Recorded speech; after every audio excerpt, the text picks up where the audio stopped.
ರಾಯಣ್ಣ, ನಿನ್ನ ಕಂಟ್ರಿ ಬಗ್ಗೆ ನೀನಿಟ್ಟಿರೋ ಅಭಿಮಾನ, ನೀನ್ ಮಾಡಿರೋ ಹೋರಾಟ ನನಗೆ ತುಂಬಾ ಸಂತೋಷ ಕೊಟ್ಟಿದೆ. ನಿನ್ನ ಕೊನೆಯ ಆಸೆ ಏನು? ನನ್ನ ಕೊನೆಯ ಆಸೆ ನನ್ನ ಕೊನೆಯ ಆಸೆ ಒಂದೇ.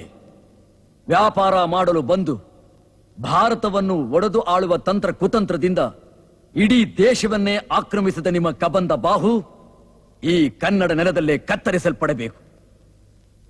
ನೀವು ಈ ದೇಶ ಬಿಟ್ಟು ತೊಲಗಬೇಕು.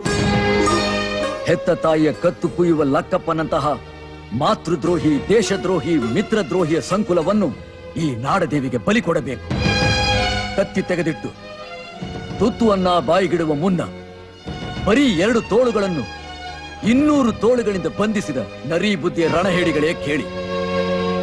ನಿಮಗೆ ತಾಕತ್ತಿದ್ದರೆ ಕೊಂಚ ಕೈ ಬಿಚ್ಚಿ ಕತ್ತಿ ಕೊಟ್ಟು ನೋಡಿ. ಆ ನನ್ನ ಕತ್ತಿಯ ಏಟು ನಿಮ್ಮನ್ನು ಹಿಮಾಲಯದ ಆಚೆಯವರೆಗೂ ಅಟ್ಟಿಸಿಕೊಂಡು ಬಂದು ಚಚ್ಚುತ್ತದೆ. ಕೇಳಿದಿರಲ್ಲ ನನ್ನ ಕೊನೆ ಆಸೆ. ಗಂಡಾಗಿದ್ದರೆ ಕಾದಾಡಿ ಗೆಲ್ಲಿ, ಹೆಣ್ಣಾಗಿದ್ದರೆ ಕ್ಷಮೆ ಕೇಳಿ ನಿಲ್ಲಿ, 2 ಅಲ್ಲವಾಗಿದ್ದರೆ ನನಗೆ ನೇಣು ಹಾಕಿ ನೀನು ಸಾಯಿ. ಜೈ ಕನ್ನಡಾಂಬೆ, ಜೈ ಭಾರತಾಂಬೆ.